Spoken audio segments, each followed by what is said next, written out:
There's our opening to our live. Happy Thursday to you, or maybe you're watching this recorded. For those of you that may be watching it later, happy whatever day it is for you. My name's Adam. I'm the executive director here at the Factory Ministries, and this is something we do every week. We stop and pause and share what's happening, what's going to happen, and reflections.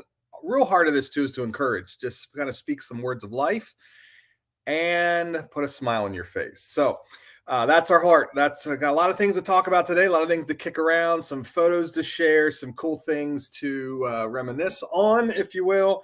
And of course, some really good dad jokes. The first dad joke is this right here. This is truly a joke right there. It is a joke. I know you're like, but Adam, you're a Dolphins fan. We made the playoffs for the first time. I'm a Dolphins fan. I got the water bottle. This is actually someone here at the factory made this for me. That's still in my office. Need tissues in it, though. So again, big Dolphins fan, have been my whole life. They haven't been in the playoffs since 2016, but they squeaked in this year. They're on their third string quarterback. They are going to get destroyed this week. So I'm praying for a miracle. I would love to see. They haven't won a playoff game since 2000. 2000. So anyway, that's the first dad joke right there, showing a Dolphins emblem. So next dad joke, I thought I'd do this. This is a fun one. Let me share this one with you. I'll put it up here. Ready? Here it is. Here it is. There's the next dad joke. I thought I would just put it on the screen for you. Go ahead and read that.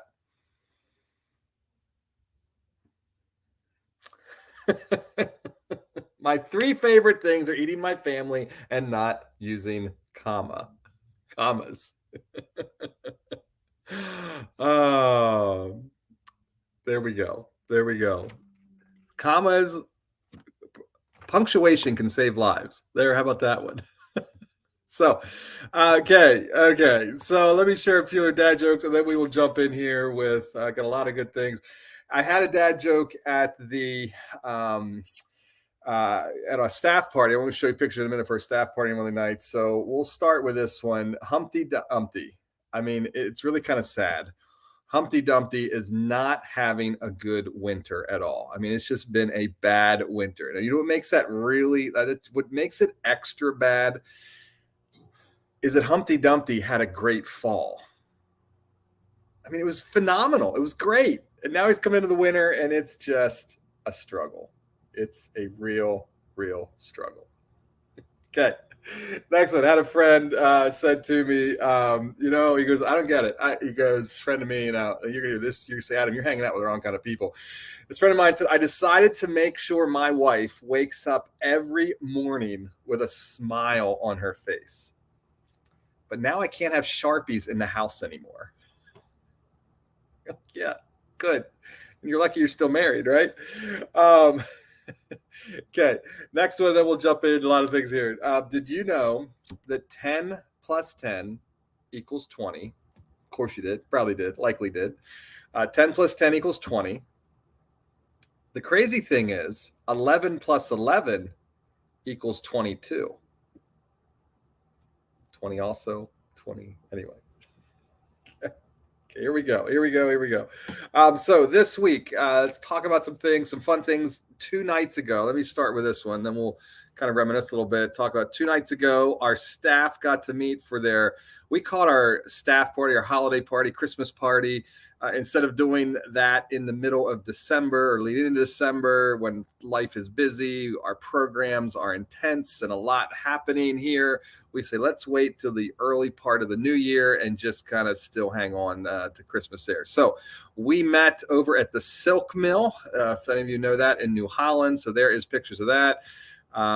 We had that catered. So there you'll see some of our staff. There's Louise getting herself a salad. I did not eat a salad, by the way. I had lots of ham and chicken and mashed potatoes, no salads. So Louise is there she is getting a salad. There we are. Then we walked down. I live not far from there. So we stopped at my home afterwards for dessert. So you'll see some staff gathered around my table there, my wife and I.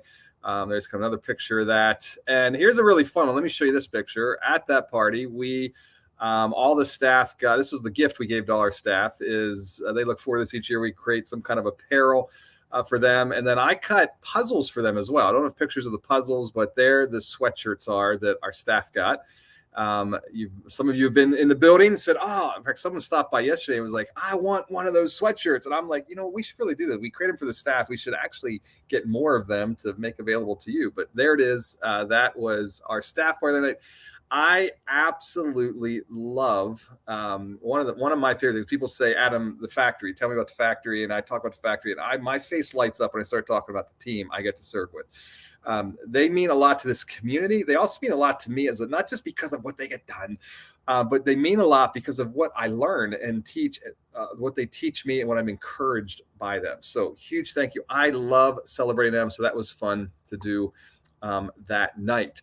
Okay, so that's looking back. Let's look forward. There's a couple things coming up. January, here at the end of January, every month, we do the fourth Food Friday. And so Fourth Food Friday this month happens on January 27th. We had a break in that in November and December because of Thanksgiving and then Christmas. So we are back to the fourth Food Friday, not the third Food Friday and some of the others we had to do throughout the month of November and December. So what we're looking for is cereal, laundry detergent, paper towels, mac and cheese, tuna, and sugar. So how this works, this is our way. If you come through our market and look at it, it looks like a grocery store. I mean, it's cool. It's laid out like that. We keep those shelves stocked, and people say all the time, where do you get the food? Do you buy the food? We say, no, we do not buy the food. It all comes from the community, food drives, local businesses, etc. Rudders, Wise. It's just a huge high five to our community. Part of filling that is this fourth Food Friday. So we put these posts out so you could bring food on that Friday, simply drop it off. Or the other option is you can like and share that post. You can reshare it. You can get your community involved. Maybe it's you have a church group or a school group or your neighborhood or your family or whatever that might be. So you can get them involved as well and involve them there in the fourth Food Friday. So that's coming up on the 27th. The story, I always like to share stories. Just kind of here we're going. So I want to share one from our market. Actually, I'll insert this here now because this is really cool. This is one of our advocates was walking with a new participant, someone who jumped in here, and they went back brand new to the factory. So just kind of learning what we do, kind of exploring, learning about the advocacy program, learning about the market, learning about that. So they head back to the market. The advocate wanted to show, it was a mom with her daughter along, wanted to show her the market and kind of how it works and how the factory bucks process and all that. So they got back there, and the little girl was just so excited to walk in. I want to read some of the words here. This is the advocate reports that she says, "Mommy, mommy, mommy, I want this kind. It's my favorite." What she did, she pulled it off the shelf, a box of cereal again. So her mom, the advocate reports, kind of chuckles, like what you do. That's really cool. But think of the warmth that brings a mom, and the dignity of this space is going to show up here in the rest of this story. So they return to the market. The mom's like, well, we'll come back tomorrow when I come back from my appointment, and that's when we'll do the shopping. So as they kind of finished off the tour and looked at the space, the advocate reports how the mom's eyes light up as she saw some of the fresh produce. She saw the items on the shelf, the full shelves with groceries and some of the personal hygiene items that are not able to be purchased with food stamps and some of the other the various programs. And then when they go to leave, the little girl says, "Mommy, mommy, I don't want to leave. We don't really have to go right now, do we?" Is the kids, there's actually two kids, kind of lagged behind, and the mom promised to return again. Hey, we'll come back for the appointment. So that warms my heart, and you make that possible with that fourth Food Friday. You really help make that possible, because as you stock those shelves and those participants walk in, our goal over and over and over is to really kind of say, hey, we want this to be a dignified experience. As you and I may shop, or as I may go to shop, we want that same experience, that feel of walking in, the empowerment of, I am making choices for me. I am holding on to my grocery cart as I push it around, and I'm looking at these shelves that are consistently stocked with these products that I can depend on. And it feels good. So love that story. You play a part in that. Again, fourth Food Friday, cereal, laundry detergent. I would say the laundry detergent too is that we're looking at the when you think about, okay, what do I buy? The smaller containers. Sometimes I like when I was before I really worked here at the factory. If I would have seen a list, I guess I was like, I want to bless people with a big container. What really works best with if instead of buying one massive container, buy 2 or 3 smaller ones, because that helps. That's significantly in the way our system is set up. That is much more helpful. Paper towels, mac and cheese, tuna, and sugar. So that's the fourth food. Friday is right around the corner. Also right around the corner, literally around the corner, is the community care team meets today. Don't have a graphic for this one. Community care team meets today at 2:00. And fun thing about this one is that you show up today at the community care team, you're going to get rewarded, because the Central Pennsylvania Food Bank is here, and they're doing some research right now, looking across the county, looking at kind of needs assessment and some other things that they're really digging into. And so they want to hear from you, connected to like our market and how that works and all that, and hear about just the general food insecurities and what you're processing with. So if you show up today and give your feedback, you're going to walk out of here with a gift card to Wise Markets. So a huge high five to Central Pennsylvania Food Bank, Wise Markets. So simply show up today. There's also a focus group. So you say, I can't make it today, but I would love to do that, right? So come back on January 17th. We were looking on the community care team Facebook group, and you'll find information there. The community board, that's what I'm looking for, the community board. Sorry, it wasn't coming to me. And you'll find information there, but same deal. Come on out, give feedback, kind of work through a survey, and walk away with a gift card. So huge thank you for that. Next one right around the corner is the front porch. Happens Thursdays, 12:30 to 2. So that is going to be literally happening in 15 minutes. So here's the deal. If you're watching this right now and think, I would love to be a part of that, turn me off. Just off I go. Far more important to get to the front porch. 12:30 to 2, right here at the factory, happening today for the very first time. Again, this used to happen in the evenings. We moved it to the daytime, trying something new, just seeing if it can accommodate well and work for individuals in a more powerful and significant way.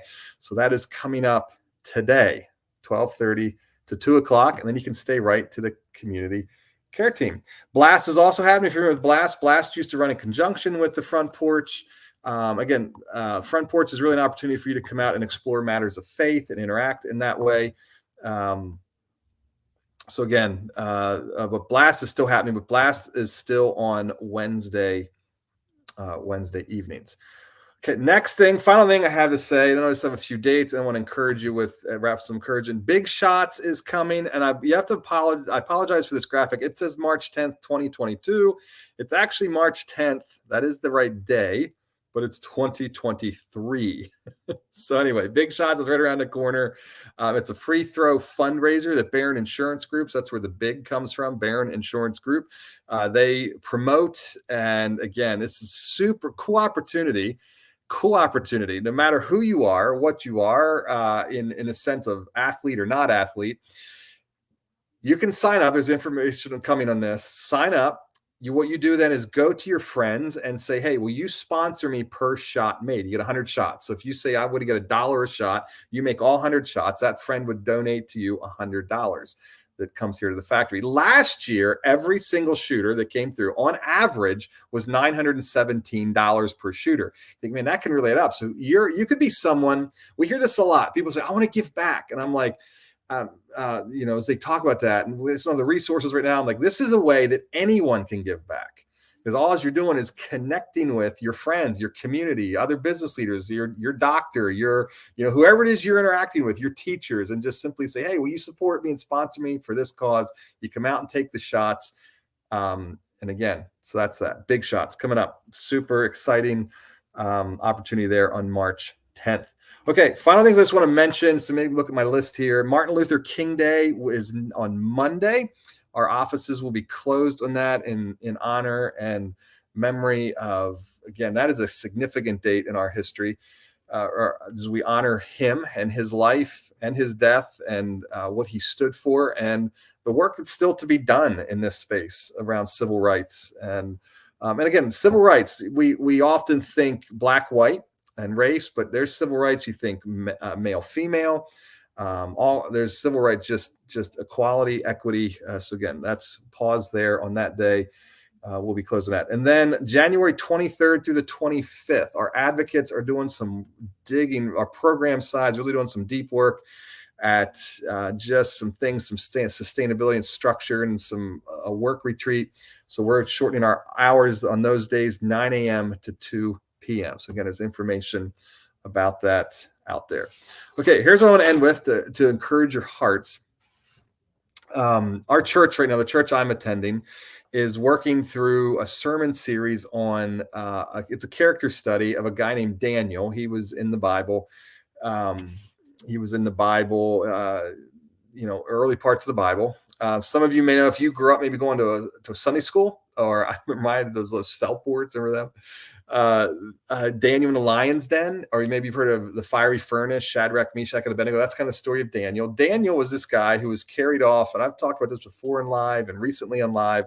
Again, carried off through. He was a young man who one nation. So think of Russia attacking Ukraine. That's kind of the context, if you kind of loosely. A larger country coming into a smaller country, weaker country, and just ravaging that country. War and death and destruction and rape and just awful stuff, right? And so as they wipe out so many, and so Daniel's a young teenage boy who would have seen the utter destruction, and then he is taken captive from the smaller country into the larger country, and then kind of put to work there. Is in essence how the story goes. And Daniel he opens up and tells the story of this. He makes this statement, which is, when you study through the book, you see this is fascinating. He purposed in his heart not to defile himself because he was being pushed into dietary practices that went against his customs and laws and went against kind of the reality of how he understood his relationship with God to be. And so it said he purposed in his heart not to defile himself. In other words, he stayed true north. He stayed focused. He stayed, this is the course I am going to walk no matter what. Now, what's fascinating, you pause right there and think about that. Most of the people that I'd ask you, think about this. The people that you know in your life that are principled, that are like, I'm going to put a stake in the ground. I am not, go on that.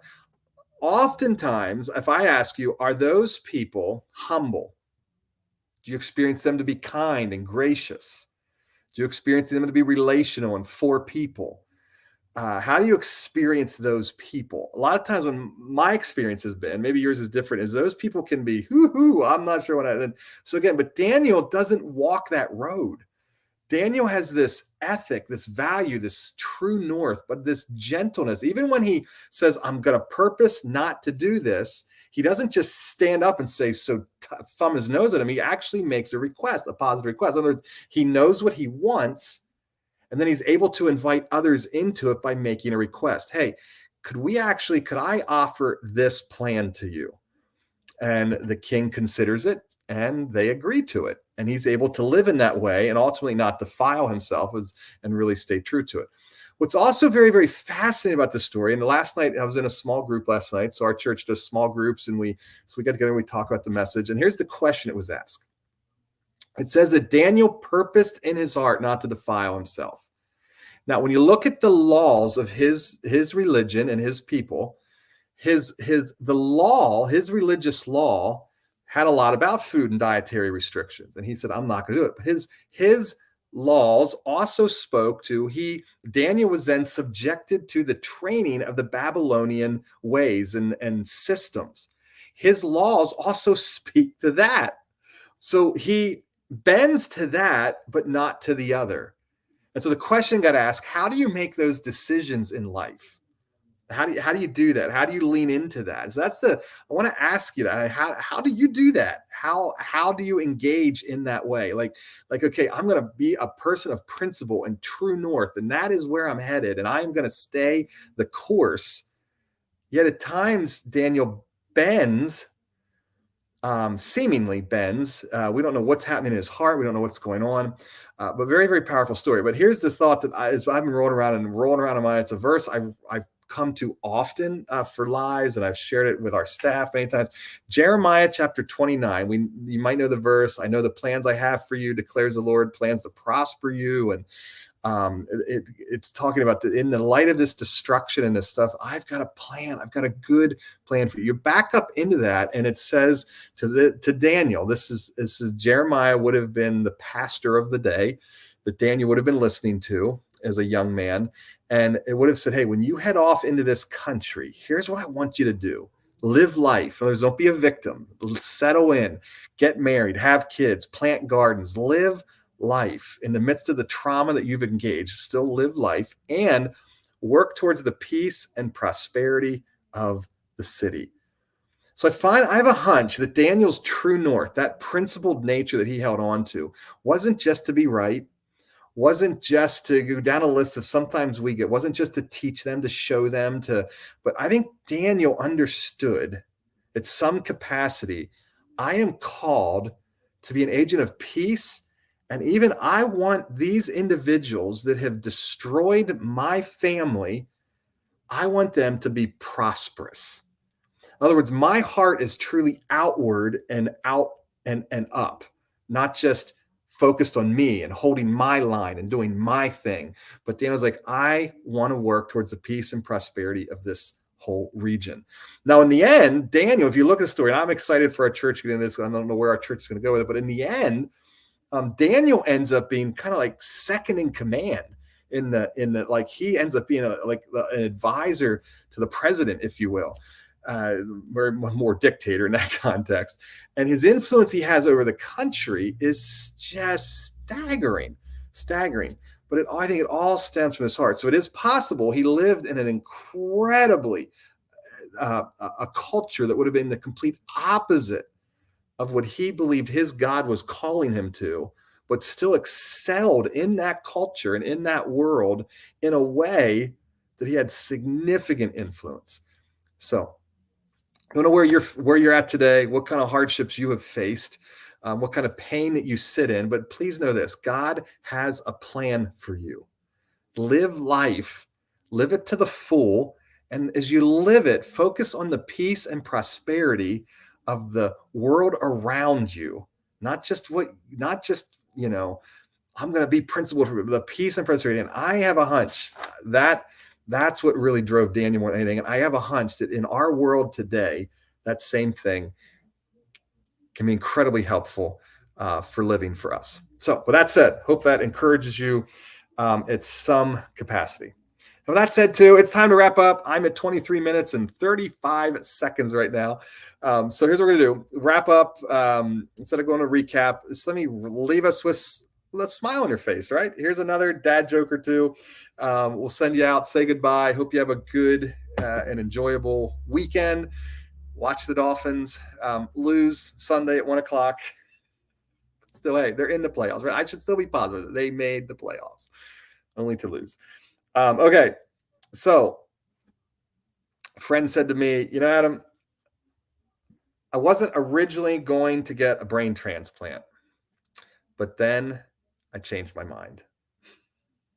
So he got a brain transplant. Oh my goodness. Here's another one. I had someone say to me the other day, this is kind of funny. He goes, man, claimed that he's like, hey, my 3D printer can build a gun. And I'm like, well, I'm really not that impressed because I've had a Canon printer for years. Far rather have a Canon than just a gun, right? Here we go. A man was admitted to the hospital after he swallowed 6 plastic horses. I mean, hope they didn't get stuck in his throat. 6 plastic horses. His condition has been described as stable. He is literally a stable. He is holding on to those horses. And the last one is a little one to let you think. Maybe you're taking a break from work right now. Maybe you got to go to work tomorrow or tonight. Here you go. Think about this. Maybe you can share this with your boss. A bus station is where a bus stops, right? I'm going to go to the bus station. That's where the bus stops. I think about a train station. What happens at a train station? It's where a train stops. I think about that desk back there and this computer that I'm on. We call that a workstation. So is that where the work stops? I hope not. I hope I get some stuff done. But anyway, I hope that puts a smile on your face. Love and appreciate you. Thanks for all that you do. Get a lot of information here. You can catch other stuff on our social media. Subscribe to our emails that we send out. Another way to stay caught up. But deeply appreciate you. Thanks for all you do. Consider the fourth Food Friday and jumping in with that. Community care team here at 2. Front porch happening in now 2 minutes. It's okay to be late. Hop in your car and come on out. Okay, love you. I will talk to you later, and I will see you next Thursday.